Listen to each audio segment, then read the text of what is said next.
Coming up on this episode of DL Weekly, real snow at Disneyland, an original locomotive returns, more details are installed in Toontown before its reopening. Food coming to Toontown, Oscars come to Carthay Circle, we talk to Dawn from the Pacific Northwest Mouse Meat, and more. DL Weekly starts now.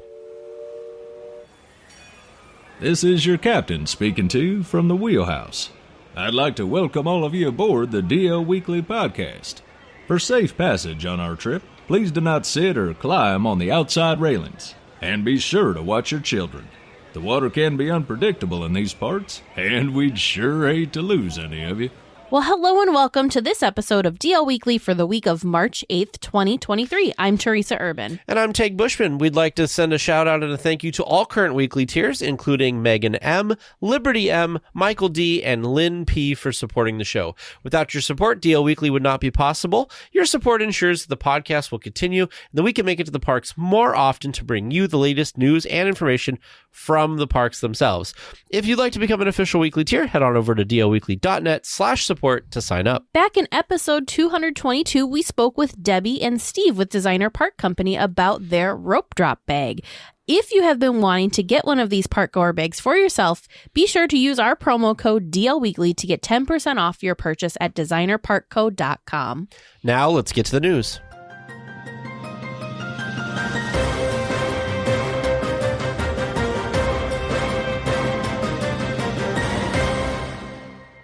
Disneyland is a magical place, so much that it can even have things like snow happen in Southern California. This year has been crazy in terms of weather, but not so far as snow. Weather experts said it was more of what is called grapple, which is snowflakes that collect water droplets on the outer surface. Either way, it was still surreal to see all the pictures and videos online of real snow, not just Snope, at Disneyland. You had to throw that in there somehow. First of all, I love the term Snope. It's so fun.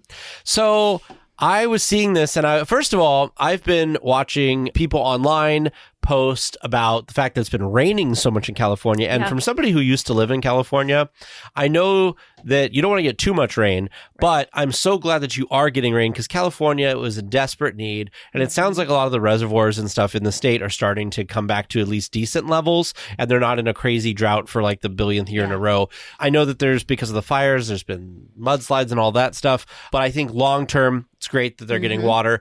And Disneyland, we've talked about it a couple times on the episode now that it's not really designed well to have a bunch of rain because there's puddles everywhere and there's always cast members out swooshing stuff around. But snow, I would never thought in my lifetime that I would see Disneyland with snow. I think it's so amazing and so fun for all the people that were there to experience it. That had to have felt so surreal and almost like confusing, as in like, this is like what's happening? This is real. This is real. This isn't like someone accidentally turned a machine on to create the Snope that they send for either parades and fireworks and all that kind of stuff. If we were a video podcast, I would put a little counter in the corner of how many times you're going to say Snope. Well, it's a good thing we're moving on to the next story, so you can't count up anymore. I will see if you can throw it in there some other place. But I think it's neat. I think that for people now, for me, I grew up in California. I didn't see snow falling until I moved to the Midwest when I was in like my 20s. So it must have been really magical for people. And we had videos from people in our Discord chat and stuff. They were like in the Southern California area posting videos of like picking up kids and stuff, and it was snowing. So really, really nice to see that people that don't get it very often it's kind of a special treat. Yeah. Well, one of the original steam engines of the Disneyland Railroad was returned to carrying guests on a Grand Circle tour of Disneyland this week. The E.P. Ripley, named after Edward Payson Ripley of the Santa Fe Railroad, was taken off the tracks a few years ago for repairs and then underwent a full restoration starting in the summer of 2021. The original boiler had to be replicated along with the headlamp and bell. The parts had to be replicated since they are not manufactured anymore. I didn't even know that the E.P. Ripley wasn't I thought they would rotate through. I didn't know it had been gone that long. It's really cool, and it just speaks volumes how much love and care they put into, everything, but specifically the trains here, that they, just because they don't have the parts aren't even created anymore for this. Doesn't matter. Imagineering and Disney is on it. They will create their own parts to make sure that this opening day train can still be going around and around Disneyland. The thing that E.P. Ripley's the one that I always remember, because I feel like, and Teg's got a photo up right now, it's the one that I remember in photos with Walt when Walt is riding the train. That I don't know if it was his favorite train specifically, but definitely it's one that there's lots of photos of him on. So that makes it even like more special that they pay this, do all this TLC for this train, because it is extra special.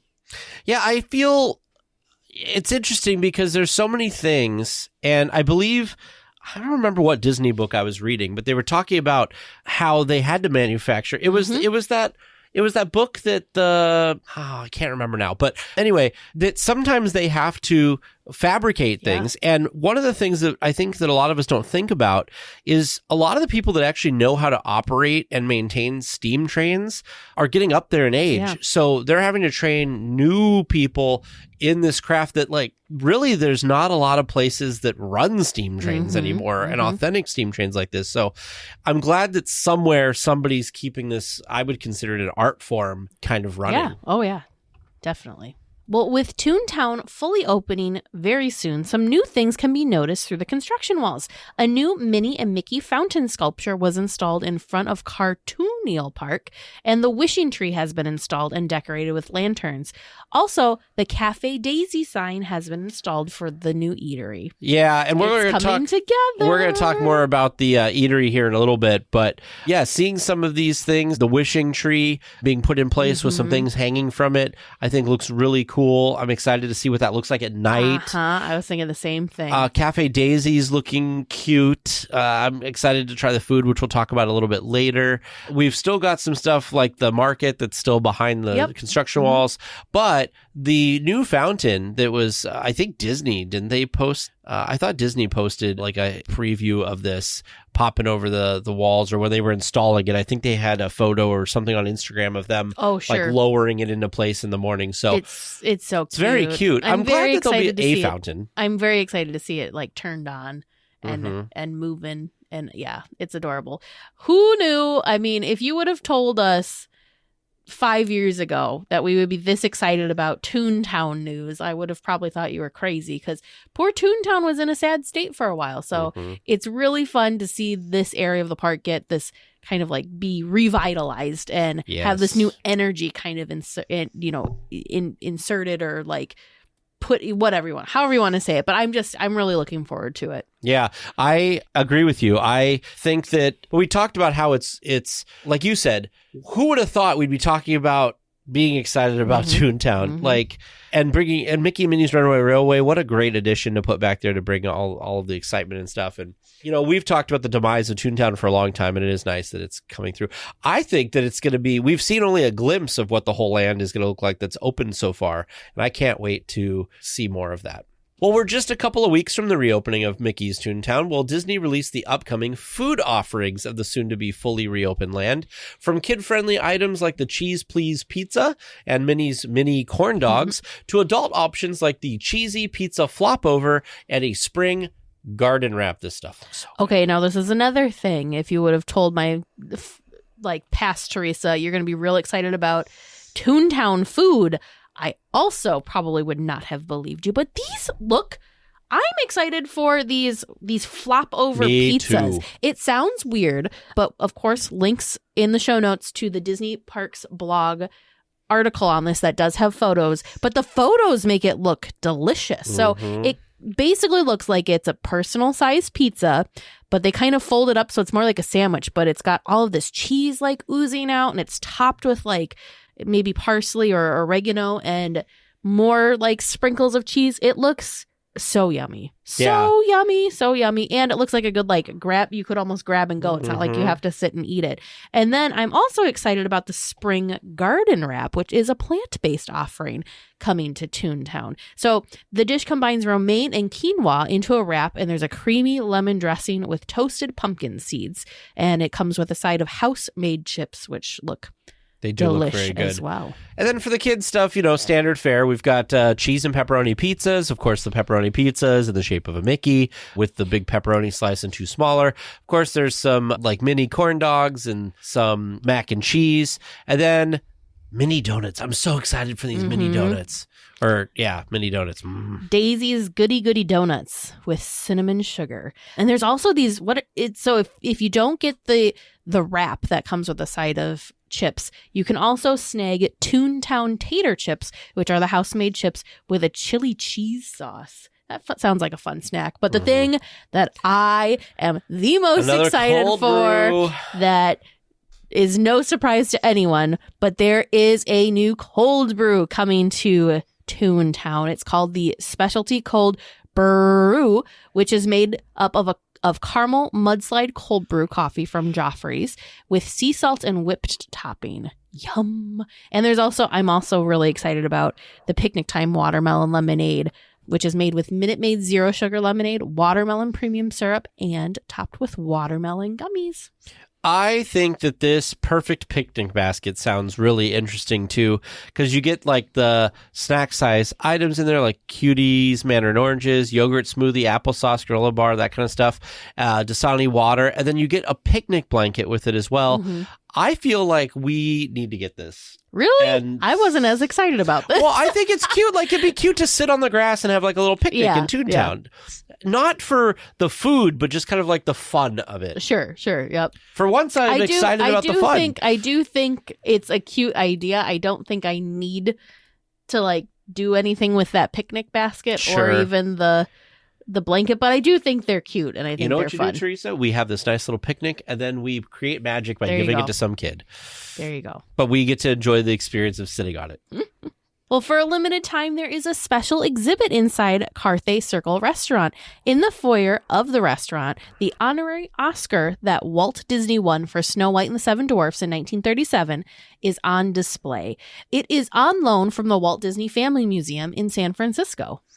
I've seen this in person, and this was really cool because they have a full-size Oscar statue and then 7 tiny ones to represent the 7 dwarfs. I think it's so fun. This is something that you've seen lots of photos of, something that, this kind of was almost a hidden secret. I don't think, it sounds like from reports that a lot of people don't know that this is there now. So if you're going to the parks soon, do not miss out on this. There's kind of like a little display. This is all in honor of, celebrating the Oscars, because the Oscars are coming March 12th is when the Oscars will be. But I think it's really a really cool piece of history. I also love that they decided to put this display in the Carthay Circle restaurant because, as you may know, the Carthay Circle restaurant is themed and is modeled after a real place, which was the Carthay Circle Theater, which is where Snow White and the Seven Dwarfs premiered. So I think that's a really fun, cool, full circle thing that they've got.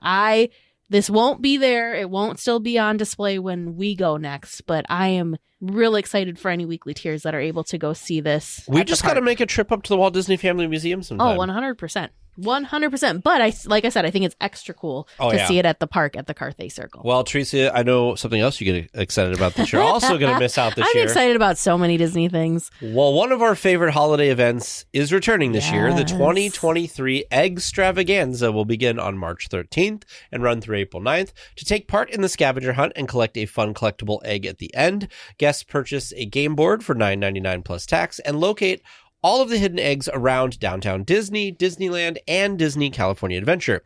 Note that there are 3 different game boards, one for each location.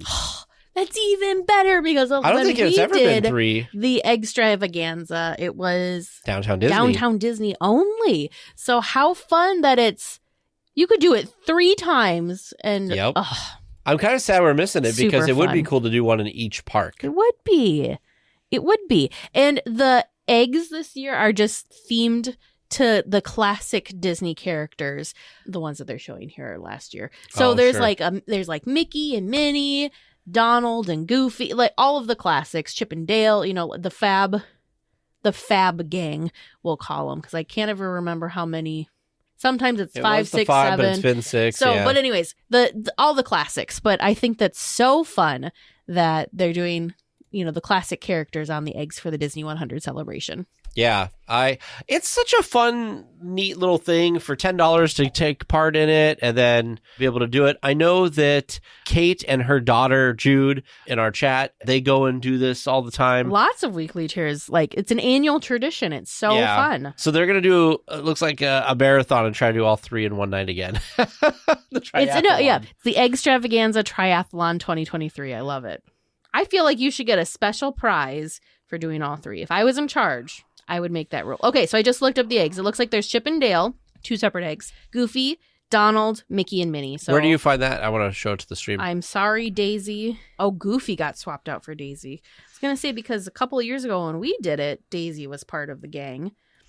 But it was Chip, Dale, Mickey, Minnie, and then Daisy and Donald. So Daisy and Goofy swapped. I love Chip and Dale. I'm so glad they're doing more stuff with Chip and Dale. There is a few merchandise items for the Food and Wine Fest this year, of course. How do you have a festival? You don't properly celebrate a festival without festival merch. But they, of course, include spirit jerseys, mugs, ears, and more. I do have to say, before we get into, I don't know how much we're going to talk about the merch. But the one thing I was real excited about, I think this is the first year that I genuinely like the ears that they came out with for that's saying something because usually you don't like them. Well, because they had it was like the golden fork and spoon on one set that almost looked like, I don't know, it looked like plastic cutlery on there. So you like this one that's like a chef's hat? It's got a little chef's hat with 3 little berries that remind me of a hidden Mickey, which I'm sure was intentional. And then it's got it's like a light pink background with different food items printed on the ear. So I see like slices of pie, citrus fruits, avocados. There's that looks like an eggplant to me, perhaps strawberries. Yeah. I think they're adorable. Yeah. I think last year there was like a whisk in the middle with the bow. Sure. I don't know. I just love the little chef's hat. The magic so cute. key holder shirt with Stitch and stuff, I think, is nice, which is super cute. I think I just stole the next. Yeah. So the next news story, we're talking about magic key holders. There's an exclusive T-shirt that features Stitch eating a slice of cake. We can just skip that and. That's all right. So, but I don't know. What do you think of the spirit jerseys? I'm not as excited about the spirit jerseys. My top thing was the ears. Yeah, of course. Like you're the ear person. Yeah, but not, like I said, not always, because this is the first time that I really liked them. The spirit jersey, I really like the color of the spirit jersey. It's like kind of a green. It's a green. Like a It's muted not like green. a true green. It's not a neon green. It's kind of a nice in between of those greens. I like, and a lot of the other things, the wine tumblers, that stuff have that same color scheme, and I do really like that color. I think that's a really fun, very good springtime color. Yeah. Well, this past Sunday was Adventureland Day at Disneyland. Hundreds of Adventureland fans descended upon the parks dressed in their Adventureland best to follow clues and solve riddles in a treasure hunt to receive a prize. Shout out to our friends over at the Backside of Water podcast. Freddie, who we had on the show a couple months ago, is actually one of the organizers for this. And our friend Alex from the Backside of Water, who you may know because he was just on the podcast with us last week and the week before, was also in attendance. It looks so fun. So fun. You were very excited about this. I know almost nothing about it, but you were very excited to talk about it like multiple times. So tell people what you know about it other than what we just said. Yeah, so basically the big thing is you come and you just celebrate Adventureland Day. So they had a schedule of events that you could participate in if you chose to or not. Some of those things included like group rides around the Jungle Cruise together. They had a sing-along at the Tiki Room where at a certain time they all met at the Tiki Room and filled the theater, I guess, or filled the room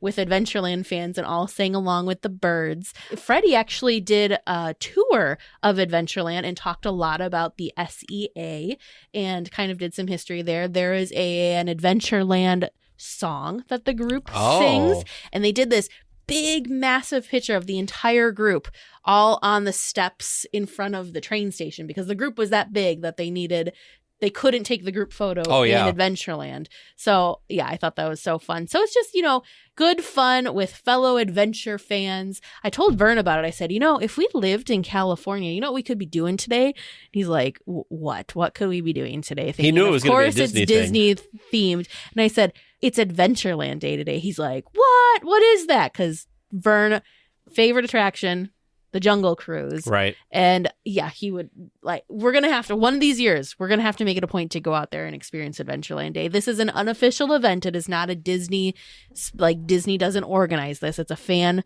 event, but it's just so fun. We need to start writing down all these things we want to do and like make sure we approximate times of the year they happen and then try to jot it down. Plan. Adventureland Day, March. Adventureland and the Gumball Rally was just last month. March. There's what was the other one? Fun.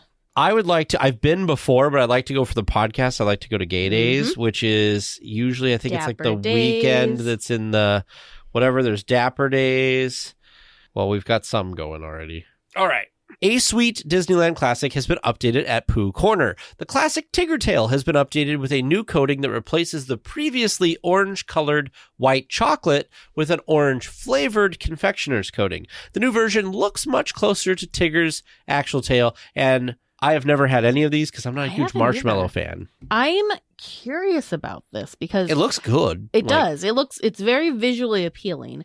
But the thing that I'm curious about is the orange flavored chocolate and that flavor mixing with the marshmallow and the caramel. Sure. Yeah, I didn't know there was caramel under here because I love caramel. So I'm really curious.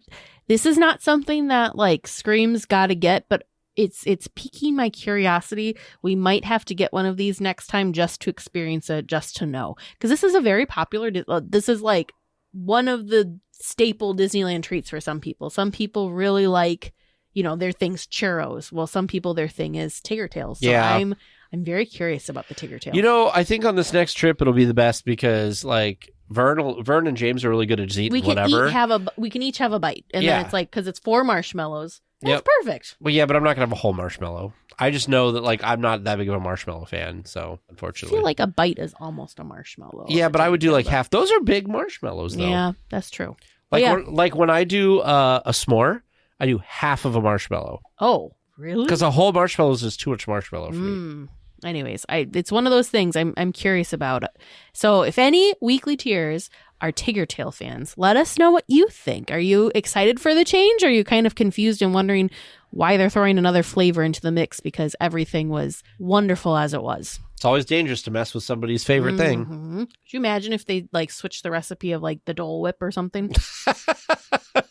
To some people, this Tigger Tail thing might be that for them. Yeah, exactly. That's what I'm saying. So I'm curious. Well, finally, there is some additional fun and functionality for the Magic Band Plus system at Disneyland. Some of the Disney 100 statues and medallions in Downtown Disney and Disney California Adventure are now interactive. When guests wave their Magic Bands in front of them, lights and sounds activate. Ooh, ah. So I'm interested to see because apparently none of these that are in the park art, like in the actual park, is working yet. No, there's one in DCA. DCA. But I feel like, for Disney World's 50th, they had 50 characters you could do this stuff with. So, but that, from what I gathered, didn't really have a smooth start. Oh, sure. And it was kind of, it kind of worked, kind of didn't work. So, yeah.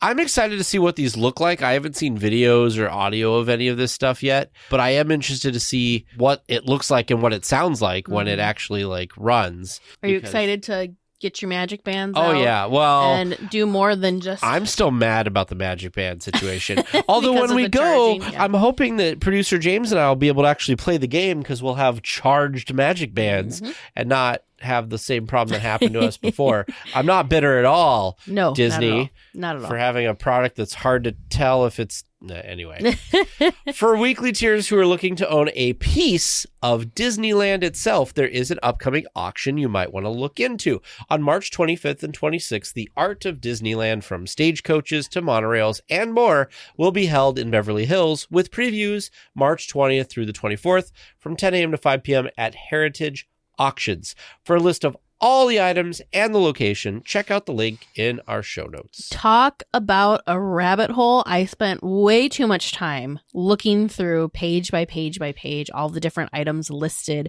in this really amazing auction. I'm now kicking myself because Amazon Bell was in there. I was going to say, because there's some of our trivia question answers were even there, but they have ride vehicles. They have parts of monorails. They had like blueprints and maquettes bucket. and all sorts. There was stuff that was like figures that were of parade floats and different. So many things. The things that probably surprised me the most, they had character costumes. Like parts of character Did they costumes. Really? Goofy's pants are up for auction. Poor Goofy. I know. Goofy's lost his pants and someone's paying good money for him. Well, but was that in the main? So many. I don't even remember what page it was on because I went through probably 10 pages and then realized it was endless and I needed to stop at some point. Lots of different stuff from the Disney store. Oh, yeah. Goofy walk around character costume pants. Goofy pants. Current bid $9. That is. You could own a pair of pants. Not going to stay $9 for very long. But so many That's cute. different things. So if you are a collector, definitely go check this out because there is something in here for everyone. Even if you're not a true collector, there are so many cool things. I should bid for the train set that I never ended up buying. It's current bid's $105. I'm sure it's going to go above that. Cast member safety awareness books. There was different what did I see? There was leaves. Somehow there were leaves from the Splash Mountain attraction. There was also, just so many different things. Thorns from Splash Mountain. Thorn and leaf props. Oh, wow. Yeah. They got to do something with it, right? There was different things and props from the Jungle Cruise. There was Let me just look for prop as the keyword because there's all maybe types attraction because there's a lot of little Windows things. display. The Disneyland Railroad seat decoration prop. Oh, wow. There's a piano, fire department band piano prop. Disneyland Jungle Cruise elephant trunk prop. Wow. There's different things. We were talking about the Jingle Cruise. There's different pieces from the Jingle Cruise that are also on auction. We've got Indiana Jones Adventure skeleton skull prop.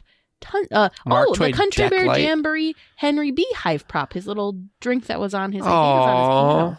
There's chain link chain pieces from Pirates of the Caribbean. Oh, look, a wheel from Splash Mountain. Yep, there's a wheel. You can be the proud owner of a wheel. But tons of stuff. There's Submarine Voyage fish props. Oh, look at this 35th anniversary. Yep, there's a door. You can have a Walt Disney World monorail door. That is cool. Now, what's funny is, yes, they've got the bench and all this stuff, but they actually have a whole monorail car.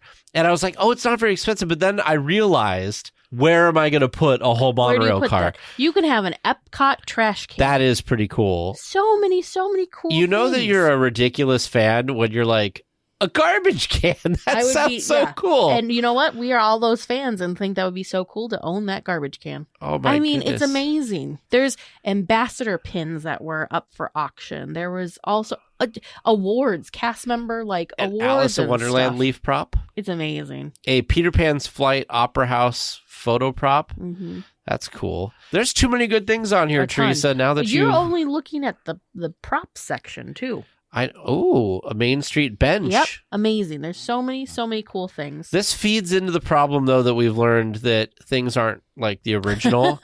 Yeah. Oh, look, you could own a Haunted Mansion holiday prop. I know. Oh, man. It's dangerous. Look, you can get flags and stuff that were on the street posts. Well, Jeff Reitz has done something that we all wish we could say that we did, and that is hold the Guinness World Record for the most consecutive visits to Disneyland Park. Jeff went for 2,995 straight days in a row, which comes out to 8 years, 3 months, and 13 days. Jeff and his friends set out to visit the park all 366 days of 2012, since that was a leap year, and there was a quote-unquote extra day that year. Well, they reached that goal, and Jeff kept going. His last streak day was March 13th, 2020, the day before the parks closed due to the pandemic. I was thinking, because I saw this news article floating around a couple times this week, and I was thinking to myself, now how hard it would be because you can't get reservations. Yeah, he's going to be, you can't, so he was an annual, if you can do this with an annual pass, and you had blockout days and all that, so if you're an annual pass holder now, you're going to have to buy tickets to be able to do this. So this is not going to be an easy record for someone to beat, but what a cool cool accomplishment. It is definitely a cool accomplishment. I liked how it started too. The friends and him, by the way, I think we said it in the reading that they succeeded at going every single day that year, but now. Yeah. I mean, it's so cool as we've done this podcast and stuff and learned about certain people. There's the guy on Main Street who like waves to like he's at the bench. There's the guy who rides Radiator Springs racers over and over and over. It's so interesting that there's these people that have made a routine out of going to the park, and they've held these kind of records on things, and that's just amazing. It's very cool. And we have one final like breaking news, right? So what is this about? Yes. So, breaking news, we apologize because we didn't even write anything for the story out. So this is kind of us just going off the cuff talking about this. But Bruce Vaughn is returning to Imagineering as the Chief Creative Officer. He will be returning effective March 20th. The cool thing, though, is he left the company in 2016. And he has a really good understanding, and he was an Imagineer for 22 years. Prior to his departure, he was the Chief Creative Officer of Imagineering from May 2007 through his leaving in 2016. But he is back. And if you remember those times, right, 2007 to 2016, there was a ton of cool stuff that happened at the parks during that time. So I feel like this is really fun, really exciting news. I can't wait to see what they do and what cool, amazing things the Imagineering team are able to accomplish and create together. It's exciting to see that there's more focus, especially for Imagineering, because that means more focus on the things that we hold so near and dear to our hearts, which are the parks and the experiences, because that's all 100% the Imagineers with the cast members that create all of those different magic moments that we all just love. Do we know why he left? I don't know why he left. Okay. Because originally I was like, oh, did he leave because they were going to move everybody to Florida? But that was earlier. Yeah, I just really think that I feel like this is going to be a fun, creative surge of energy back, and putting the focus back to Imagineering and to the creatives. But in an internal memo sent to the Imagineers by Josh DeMauro, he stresses that, quote, creativity is the heart and soul of who we are and what we do at Disney, end quote. Very, very true. So I'm just super, super excited. Well, I mean, and that's what Bob Iger was saying, right? Is that we're going to put more creatives back in the lead of things. Yes. So Vaughn had worked for Disney more than 2 decades before leaving in 2016 to head Dreamscape Immersive. Oh. And before coming back, he was an executive with Airbnb. Gotcha. So very exciting. Cannot wait to learn more and see what they do and what comes of this. Yeah. But some of the amazing things that happened was other projects were like the Disney Dream and the Disney Fantasy Cruises, the new Fantasyland at Magic Kingdom, Pandora, World of Avatar at Disney Animal Kingdom, Cars Land was also a project that happened during the time that he was there. Mystic Manor and Grizzly Gulch over in Hong Kong were created while he was, when he was at Disneyland prior. So there's some really amazing things that happened during his time that he led as chief creative executive. So I'm excited. I'm excited. I'm real excited for this. This is good. Pilots, we've detected some producer questions near Jakku. Report to your DLWeekly vessels and make the jump to hyperspace. The 7-7 Squadron will provide support during your trivia mission. Good luck, and may the Force be with you.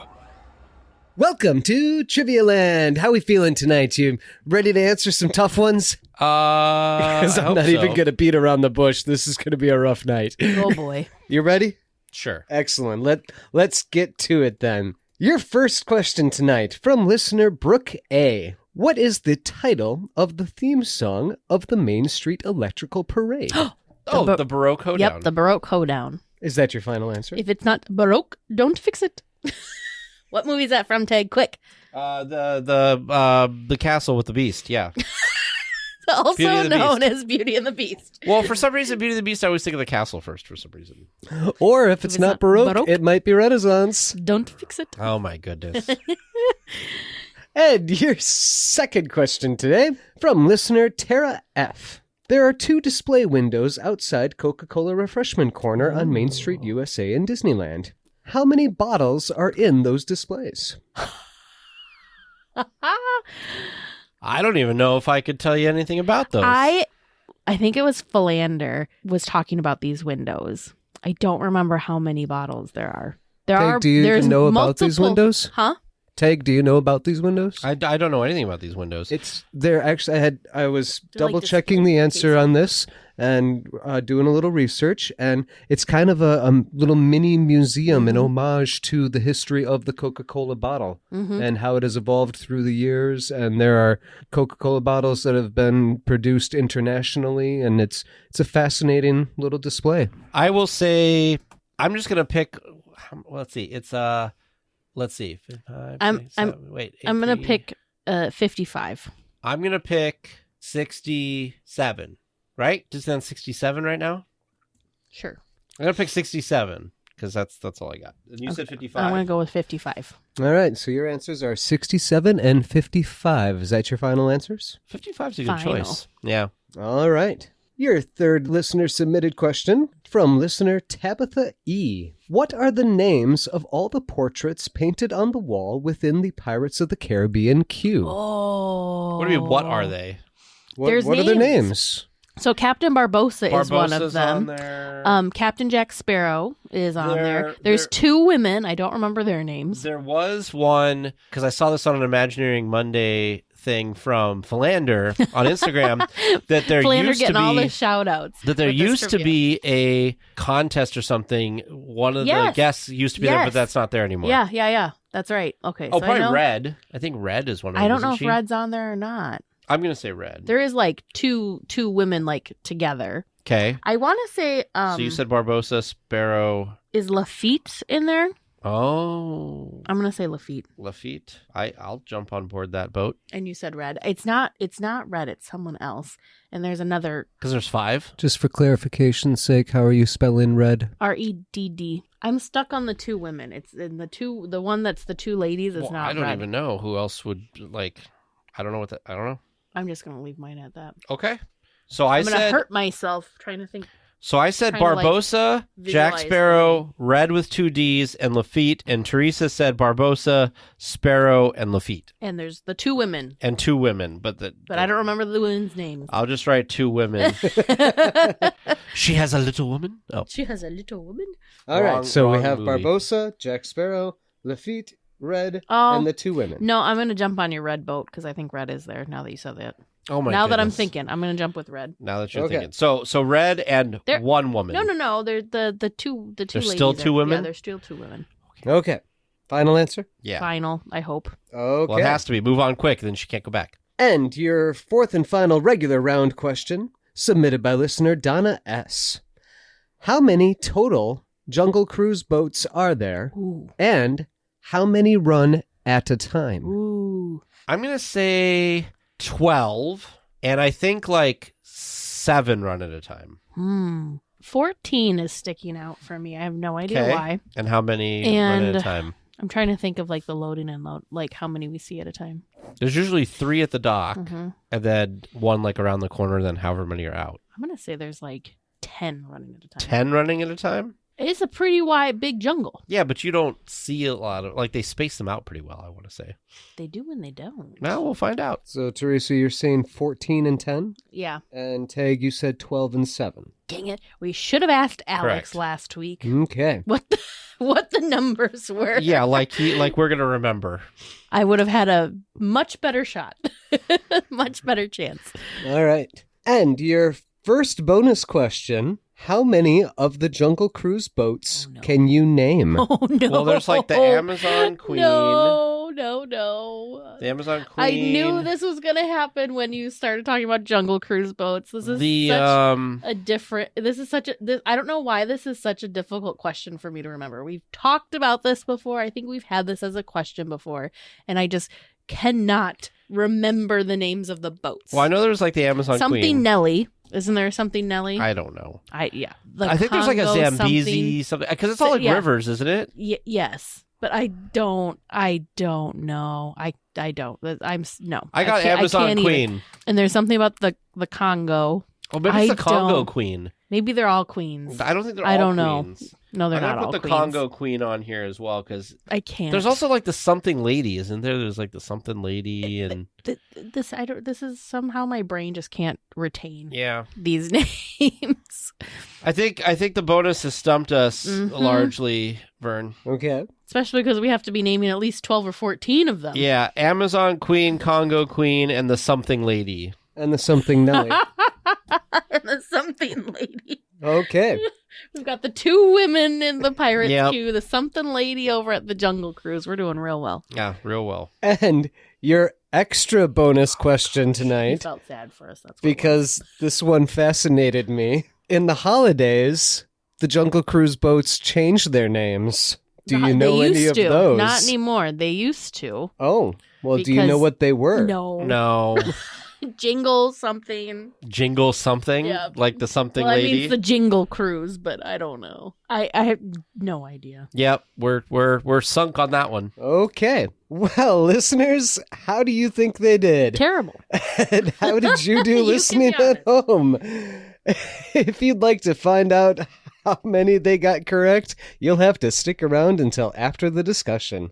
Well, this week for our discussion topic, we are welcoming to the show Dawn Morin, who is from the Pacific Northwest Mouse Meet, which is one of the, I think, largest, actually, not even one of, but the largest third-party Disney meetup thing. I'm sure he'll tell us all about it. Welcome to the show, Dawn. Gosh, thank you so much for having me here today. I'm honored to be here and chat with you, have a conversation. I'm excited. Well, we're super excited too, Don. I am like chomping at the bit, wanting to learn more about the Mouse Meet. But before we talk about that, we want to get to know you a little bit better. Oh, so can boy. you tell us your Disney story? So what kind of got you interested in either the movies, the parks, what's kind of your history? Yeah. Really good question. Back in, I guess I'll go back a little ways to the very beginning of my Disney-ness. Back in junior year of high school, I was in a creative writing class, and our creative writing teacher, I didn't really know much about Disney then. I'd never been to Disneyland. Didn't know much. I didn't know much about Walt Disney. And so our creative writing teacher, he gave us this list of historical figures to write about. And there was Abraham Lincoln and all these people. And then I saw Walt Disney on there. And I thought, this guy isn't even real. Like, he's Betty Crocker or something. The teacher made a mistake. And so I'm going to do this for fun. Choose Walt Disney. And so I did. And then, back then, I won't say how long ago, but encyclopedias and that, I did what research I did. And I started to learn that this isn't just a real guy, but wow, he did some things, some amazing things, cutting edge things, inventive things. And so I gained more and more of an interest. And the more things that came out, I'd search magazines and different things. Life magazine had some stories on him and things like that, and did just continue to do research on Walt. And so that's what I'm really a fan of, is Walt Disney and what he did and how he does how he did his business, and how they continue to do that today, giving people more than they expect, making things magical, just an amazing experience. Try and do that in my real job as well as my fan events. So then I started going to Disneyland when I was a little bit older and getting to feel that magic, and you get involved with all that. And just really fell in love with it all. And I have lots of books on Walt Disney, and I still continue to study him and try and do things like maybe he would have, and I love talking to Imagineers that worked with him or continue his ways and into the future. So that's where my passion lies. And that's what I really love about everything Disney. What a unique story. I love that this came from like a school project. Yeah, who knew? I just love that. That's so cool. Yeah, Pay attention, absolutely. kids Thanks. who's listening. This could lead your whole rest of your life, depending on what you're going to do in school. That's right. Oh, and I forgot to tell you, on that paper that I thought was a mythical figure but became real, I ended up getting an A+ on that. And so it's pretty cool. Well, there you For go. sure. Better. Yeah. So, Dawn, when you go to Disneyland on the first day of a visit, which way do you go? Do you go left towards Adventureland? Do you go straight through the castle towards Frontierland? Do you go right towards Tomorrowland? Now, because Mickey and Minnie's Runaway Railway just opened, and previously to that, you had Galaxy's Edge and everything, you could say before or after these things of what kind of the attack plan is. Yeah, I love that question, too. So previously, years ago, I'd be there at rope drop. I'd hear the spiel at rope drop, and I'd go left, and I'd just go crazy for, but even before Pirates of the Caribbean, right? Or before, sorry, I'm not that old. Before Indiana Jones, I was going to Pirates of the Caribbean and Haunted Mansion, and Jungle Cruise. But now today, I take more of a laid back approach. You know, I'll go and sit, I'll seek out a bench in the hub and just take in all the sounds. And there's certain areas where you can sit in the hub where you'll hear the Mark Twain steam whistle. Yeah. And you can also hear the Yeti from the Matterhorn on the other side. And then the music in the hub and the people walking by and the excitement of everyone. I love that so much. And so I kind of sit there and soak that in for a while, maybe grab a corn dog, a churro, a Dole Whip, and I can go on chimichanga.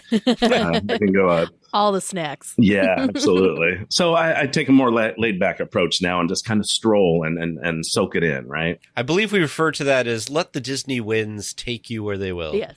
Love that. So speaking of attractions, since you listed a couple there, I'm curious, what is your favorite attraction? Now, yes, this is a Disneyland podcast, but this can be at any of the Disney parks, anywhere. What's your favorite attraction? Yeah. So I will go right over to Disneyland and I will say, and I don't know if this is cliche or classic, but Pirates of the Caribbean. It was such an immersive attraction still yet today. And it's still a wonder to ride that attraction for 16 minutes, unless you get caught at the bottom of the lift of the hill. And then you're there for 27 minutes and when it backs up. But it's so immersive. There's so many animatronics. There's so much detail. You still see things today. And I think it's cool that they're still doing upgrades to it because then there's new things to see still. But I love to imagine back in like 1967, when that ride opened, how amazing that must have been to a guest, not really ever seeing animatronics, not really being immersed in a ride or attraction for that length of time or even at all. The detail that's in that ride, right? You know, I mean, before Disneyland, there was amusement parks, right? As all the stories about Walt have gone, and they'd ride a outdoor roller coaster or a little hokey little haunted ride thing. But this was just spectacular. It must have just blown people's minds at the time. So I think about that when I ride the ride, and I don't know, I daydream on park benches, on Pirates of the Caribbean boats. I don't know. Maybe I'm crazy. No, I think that's exactly what Walt would want people to do, is to go and enjoy themselves in whatever way strikes your fancy. And I think that your explanation of reasoning of, you know, why you like it and stuff is great, because one of the follow-up questions I usually have when people pick Haunted or Pirates is, what is it about it that makes it your favorite attraction? Because there's such a variety of attractions, and, you know, there's really technological, right? Like Rise of the Resistance. There's more simple attractions, you know, Mickey and Minnie's Runaway Railway now. So it's like, what about this older, over 50-year-old attraction makes it better than anything that's come since then, you know? So I think you explained that quite well. I will add to that, though. I mean, that's a great point. And I will add to that a lot of attractions have come out in the last couple decades that are really quick. I mean, it kind of started with maybe an Indiana Jones where it's spectacular, but it's 4 minutes and you're knocked through there pretty quickly, scene by scene by scene, and then it's over. Or like Twilight Zone Tower of Terror or Guardians of the Galaxy Now, or any of those. But Pirates is a lengthy one, but the one in Galaxy's Edge that you just mentioned, I always forget the name of it. Rise of the Resistance. That has length to it. It has detail. It has different aspects to it, different ride systems. It is so incredible to me. And I would almost put that right there with Pirates of the Caribbean, because I think it's such a tremendous technological advancement and immersion. I've never felt so inside of a movie or a story as I have with that attraction. I always feel like I'm not, you know, the most intelligent person, but it's always amazing to me with like Pirates and Haunted. I am convinced, I know this is not how it is, but I'm convinced that while we're on that attraction, I'm in that mansion the entire time, that facade. Like, it's just, I know the layout, I know exactly where it goes, but still, it's so incredible how it just, reality is just gone and you fully believe what's going on. Same thing with Pirates, though. It's crazy. Yeah. Totally agree. It's spectacular. Disney magic. It is. Nothing like it. So, Dawn, for people who may not be familiar with it or anything, what is the Pacific Northwest Mouse Meet and how did that get started? Thank you for asking. And so the Pacific Northwest Mouse Meet is a fan event I developed for Disney fans 13 years ago or so, 2009.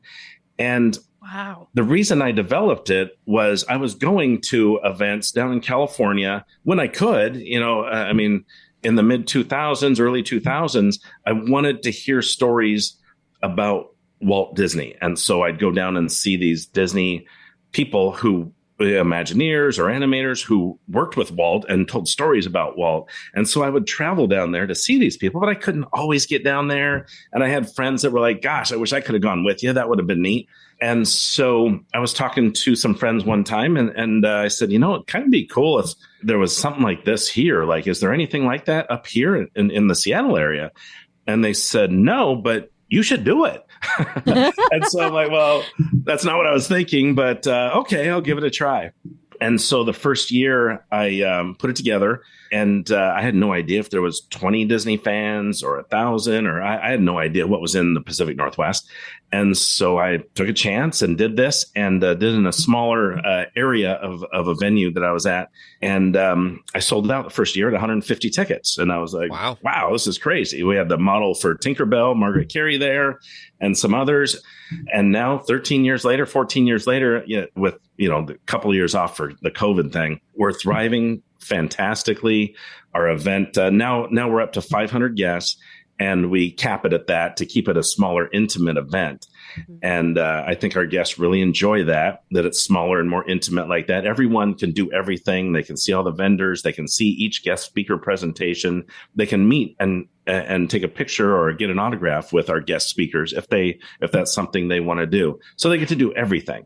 Where some other events, cons or like Disney's D23, which is spectacular, you can't do everything, right? Mm-hmm. You have to pick and choose. Where ours hits a sweet spot where you can do just about everything.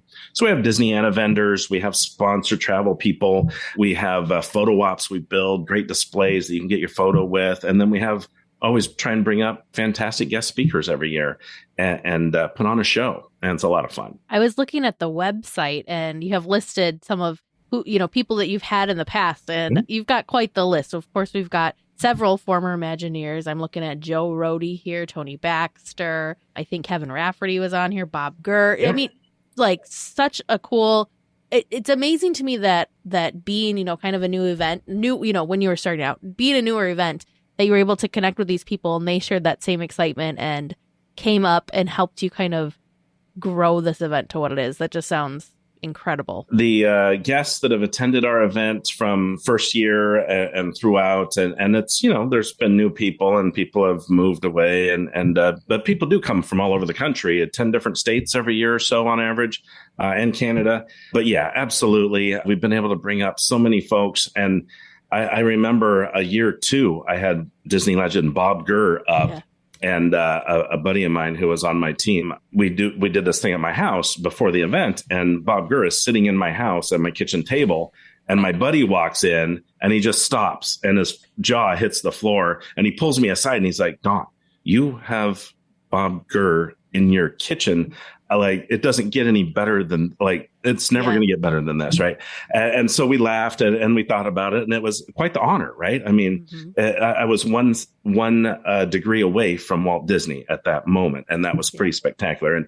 And Bob and I have become good friends, but we've had many Imagineers, many animators, Marty Sklar, a Disney legend, come up several times and support our event immensely. And voice of Mickey Mouse, the voices of Disneyland and Disney California Adventure and Donald Duck and Goofy. And it's just been an honor to be able to have all of these people come up to the Pacific Northwest and share their stories with hundreds of Disney fans. It's truly an honor. That sounds so amazing. I mean, first of all, just to kind of, for our listeners who don't understand this, it is very difficult to sometimes book people like this. And we're just trying to get them on a Zoom call with us. You're somehow getting these folks to travel to you and everything. So yeah, that's an amazing feat. And I know it gets easier. I think, if you've, once you've had some higher tiered folks, they kind of, there's some legitimacy to it, and they don't feel like, where are we going? Like Bob Gurr in your kitchen, whose house are we going to? Is this gonna be some crazy Disney person who's gonna lock me up in their basement or something? So, but man, I'll tell you, I may have done that once or twice. Amazing. I don't know. There you go. But that's amazing that you've had such a wide variety of people. And I think that the Pacific Northwest people really appreciate the fact that they get that access, because you're absolutely right. Teresa and I are in the Midwest, and we don't get any Disney, anything really out here. Yeah. Sometimes there's some stuff in Chicago, but nothing really. I mean, you're either in Orlando or you're in Anaheim area. Sometimes there's some stuff at the Walt Disney Family Museum in San Francisco. So good on you. Yeah, I appreciate that. Thank you. And yeah, it's a ton of work. Not many people know this, but right before COVID hit, I was actually working on plans to take my event on the road and hit like 2 cities a year. And then that all fell apart, and so I don't know what the future holds. But yeah, what you said about trying to book these folks. In the beginning, it was really challenging. And I think where I've been very fortunate is I've created an event that respects Disney very, very much. I do everything I can to keep the respect and honor what Disney is all about, honor the rules. And I've had to jump through a lot of hoops sometimes when I'm trying to secure an actual Disney, someone who is still employed at Disney, right? Sure. A current Imagineer. Retired is much easier. But, we're kind of known unofficially as the best Disney fan event in the country that's not run by Disney. And that, many of our past Disney speakers will say that, and a lot of our guests will say that. And that is so nice of them to say that. But what that helps us is that they will recommend me and the event. And so I just reached out to a couple of past guests to introduce me to some people I want to talk to for this year's event, for example. And they're just so kind and generous to be able to do something like that for me. But I think it says something about the event and the guests that attend, that, all our guests are fantastic as well. So it says a lot about all of that, I think. Oh, definitely. I was actually just going to ask how, with so many amazing, amazing people that are out there in the Disney universe, like you said, there's voice actors, there's animators, there's, yes, of course, the parks, and there's just so many different things. How do you as an organizer kind of shift down and figure out, do you start with a theme, or how do you figure out who it is that you want to approach to come be part of these events? Yeah. Wow. Good question. Early on, I was just like, please, somebody just trust me, please. I'll do a good job. Come help me. But, we built those relationships over time. And so now I have the opportunity to kind of plan it out, like you say. And so, for example, last year I had 2 Imagineers. And I had 3 voice actors. I had the voice of Mickey Mouse and the voice of Disneyland and the voice of Disney California Adventure.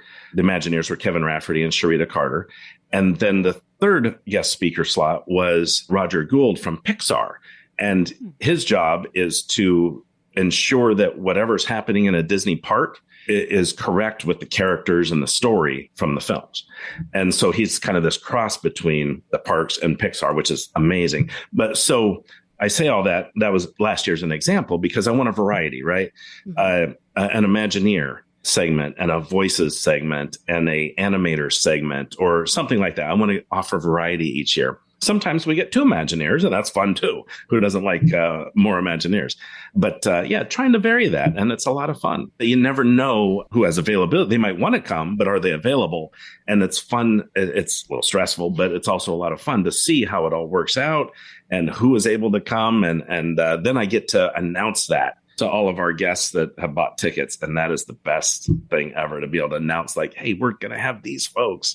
It's exciting. That is amazing. I will say, you were talking about legitimacy and stuff. And I see on your website that one of your sponsors is D23. Like, you'd think it'd be like competition, but they are somebody who's like, yeah, okay, we'll sponsor you. Yeah. They're so kind over there. They've come to my event for a number of years now. They've either had space, a booth at my event to talk to all the Disney fans, and or they've helped out in different ways. Our grand prize last year, at the end of the day, was a private tour of the Walt Disney Studios. Oh, wow. And they helped us with that for me to secure that. And so just the different ways that, and they did a member mixer the night before my event for their gold members, so they could offer a value or something for their gold membership to do locally in the Seattle area.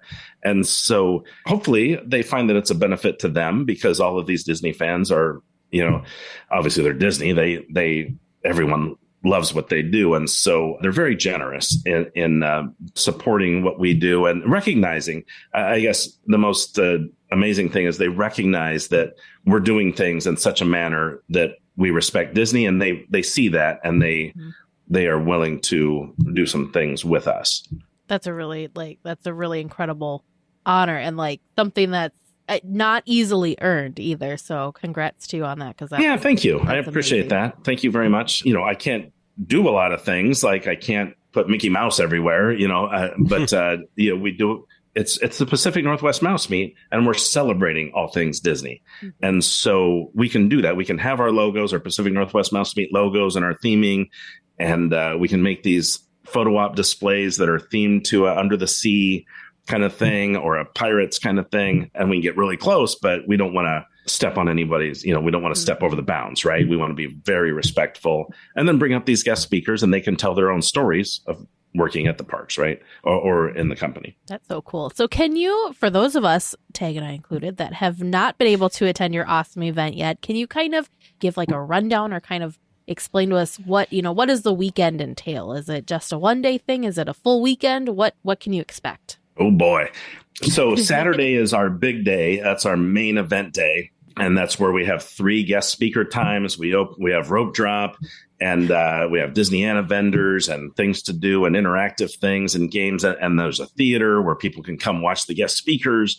And it's very theatrical, I guess, for lack of a better word. And we make videos to kind of introduce things and make them fun, tongue-in-cheek, Disney style themed videos. Hopefully they're fun and funny. And then guest speakers come on, and I'm the host. And so I'm on stage as well. And the guest speakers do an amazing job always.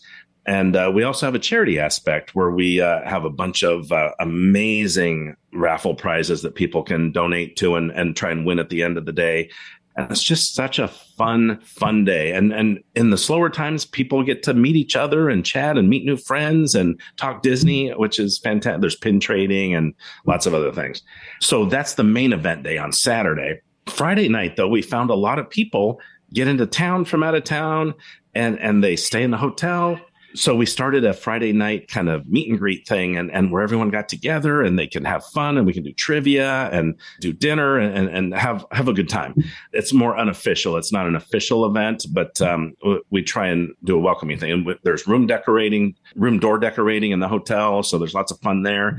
And then Saturday's the main event. And then sometimes on Sunday, we have kind of a secondary little speaker event that we do, but that depends on what guest speakers I have that year and their timing. Sometimes they want to get out of town, get back home early Sunday. And sometimes they stick around and we can do something Sunday morning as well. So we try and make a weekend of it. That sounds so fun. So just for those of you that are curious, I actually had gone on YouTube and found that there is a Pacific Northwest Mouse Meet YouTube. Ooh. And there was these really fun videos. So whoever is in charge of that, I'm going to assume that's you, Don. Great job at giving like little snippets and kind of like a taste of what to expect for the weekend. Mm-hmm. There was a video about, I think it was like the door decoration contest. So you can kind of see those displays were, I'm impressed. And I'm sure the video probably didn't even do it justice compared to what it looked like in person. I was just like, how did these people get all of this, like travel with all of this stuff to make this amazing display? Right. But then there's also little highlight videos and stuff. And it looks like so much fun. So it's really incredible what you've been able to kind of put together and create for a passionate group of Disney fans like ourselves. That's really, really nice of you to say. Thank you. Yeah, we have those videos. They're kind of recap clips of past years and the door decorating, which is so fun. And we're going to actually be plussing that up this year. But we can't believe how people decorate these doors in their rooms. They open up their room and they create this whole theme. And it's absolutely incredible what they do. Hey, I don't think you've seen it, but these people, there was like snacks. There were games, like just in addition to just the decorations, there was a photo booth in one of them. I'm like, these people, this is amazing. Well, Don, what you don't know is Teresa's about ready to go on a Disney cruise for the first time ever, and she has been spending a ton of time. I don't know how familiar you are with some of the stuff that happens on a Disney cruise, but she's got, what is it, fish extenders? Yeah, so she's really big into this, and I know from seeing stuff that people decorate their doors and all. So it sounds very much like that type of a situation. Yeah, very, very similar. And a lot of people that decorate their room doors in the hotel have said, yeah, I've been on a cruise and I've done the decorating there, and then we're just plussing it up here. Mm-hmm. I'm not familiar with the fish extenders, but I'm allergic to fish, so I'm Teresa went down a rabbit hole. Basically, I did. you get paired I went up down a with some rabbit hole. folks, and you kind of do like a Secret Santa gift exchange kind of thing. Oh. Because on the outside of the rooms, I guess I'm sorry, Teresa, I'm explaining this all No, for you. you're doing wonderful. But there's on the outside they have this little fish where they normally put like the guide for the day's activities and stuff in. Oh yeah. And people hang things off of it, and like little envelopes and stuff, and people can put things in it and do kind of a Secret Santa gift exchange situation. And Teresa's really bought into it. She said all weekend her Cricut has been fired up and smoking and everything, and trying to get some things together. Before you came on the call, she was showing me all these pictures of things she's created for it and everything. So I love that. I need to see pictures when you do this and see what you did. You know, after our event last summer, and this happens every year, I always get messages from people saying, we had so much fun and we're already planning our room door for next year. It's amazing. So cool. Tag, you need to find this video because these I pulled up their website or the YouTube, I mean. Yeah, so there was one that was like, it looked like the mantle from the house from Up on some, and there was like a jungle themed one. There was, what else was there? There was oh my goodness, there's a whole like tiki setup. And yeah, they're like, it's not just here's a couple of things like on the wall. No, some people have built, making like sets. buttons, buttons. It looks That's like crazy. It's incredible. Wow. Oh, I saw the voice of Disneyland was even walking around doing some stuff. Wow. Yeah, Bill and Cammie are good friends, and they were here last year again, and they went around and helped me judge all the rooms, and that was a ton of fun. I don't know how you can judge those because they're all just so amazing in different ways. It's a lot of pressure. I found one of my favorites. Somebody have a fireworks display going on at the front of theirs. There's lights and all kinds. Everybody goes over the top. It's absolutely we'll put a link in the show notes to the YouTube page so people can go see this for themselves, because obviously audio podcasts can't show it to folks, but go click the link and check it out. It's pretty interesting. Thank you. I appreciate that. It's okay. I'll be the only weekly tier without an answer. Make sure you send your questions to Producer James or Producer Vern at trivia@DLWeekly.net. Welcome back to Trivia Land. How do you feel about how you did tonight? Not well. The time talking with Don did not make it any better. Oh, well, shall we get right into it and find out? Sure. All right. Your first listener-submitted question tonight. From listener Brooke A. Thank you, Brooke A. What is the title of the theme song of the Main Street Electrical Parade? Both of you guessing Baroque Hoedown, and the correct answer that we were looking for was Baroque Hoedown. Woohoo! High five. Nice work, Teresa. Your second listener-submitted question tonight from listener Tara F. There are 2 display windows outside Coca-Cola Refreshment Corner on Main Street, USA in Disneyland. How many drinking bottles are in those displays? Tag said 67. Teresa said 55. The correct answer that we were looking for, including a 6-pack that is complete and an errant bottle on the display floor, is 17.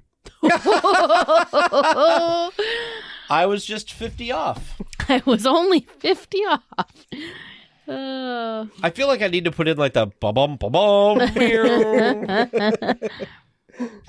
And your third regular round question tonight. It's all downhill from here, Vern. All downhill. It's very from very listener well done. Tabitha E. What are the names of the portraits painted on the wall within the Pirates of the Caribbean queue? Your answers were Captain Barbossa, Captain Sparrow, Lafitte, Red with 2 Ds, and the 2 women. My money's on the 2 women. The correct answer that I was looking for was actual historic pirates, Anne Bonny and Mary Red, R-E-A-D, Red, Oh, dang it. which is why I needed confirmation on how you were spelling. That's the 2 women. Actual historic pirates, Captain Edward Ned Lowe, Captain Charles Gibbs, Sir Henry Mainwaring, Sir Francis Verney. Gibbs. And then fictional pirates, Captain Jack Gibbs- Sparrow and Gibbs is a Captain fiction. Barbossa. And then Mademoiselle Greenwell, the winner of the Become a Disney Pirate contest that accompanied the release of Dead Man's Chest. Oh, for some reason I didn't think they had that. Well, Red should be there. So, Vern, I missed part of you. When you said the fictional Gibbs. ones, you said Barbossa and who? And Sparrow. Jack. Okay. Yeah, Captain Captain Jack. Jack. Sorry, and you Captain were Barbossa are the exclaiming fictional. at the moment when... I'm confused. I thought it must be a different Gibbs. I thought Gibbs was part of... I mean, it could have been an homage That's true. to the real Gibbs. Well, we got 2. And your fourth and final regular round question of the night. How many total Jungle Cruise boats are there? And how many run at a time? Tag said 12 boats, 7 running at a time. And Teresa said 14 boats, 10 running at a time. The correct answer we were looking for was 12 total boats, Ooh, good job. 8 running at a time. So I was only one off. close. Hey, that's a half a point, though. That's a half point for you. Yeah, something, I don't know, tickle. It said A dozen. 12. 8, that's pretty good, though, at a time. Mm-hmm. So somewhere between 7 and 10. And now we get to hear I'm how... trying to up the capacity of Jungle Yeah, Cruise. I well. apologize.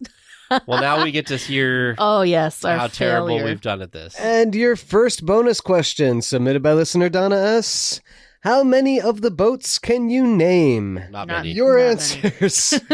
Amazon Queen, Something Nelly, Congo Queen, Something Lady. Yep.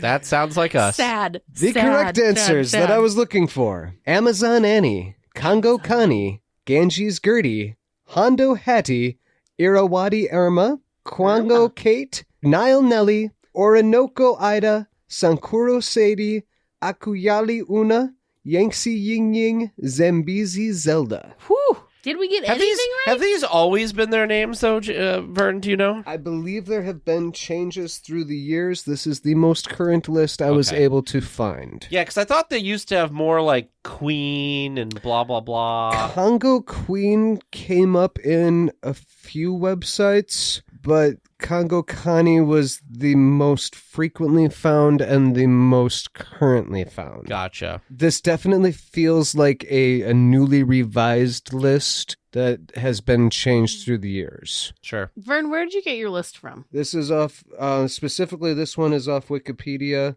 but I had it backed up by another site too. Because I'm seeing Congo Queen for Disneyland, but there's Congo Connie is a different one. This is the Disneyland subset from Wiki. Oh, Lord. Because there is also a Magic Kingdom subset in Wiki. Because there's the Jungle Cruise Wiki's got them different. Oh, no, sorry. We Jungle were on Cruise. the junglecruise.fandom.com, the Jungle Cruise Mhm. Wiki. So I'm tempted to go with Wikipedia because I feel like that's something that's more... I don't know. I feel like this one well, is up next for time debate. we go, we should... We're just going to sit there Or- and wait for them all to go past. Or if you work at the Jungle Cruise, feedback at Let us DLWeekly.net or message us on social media.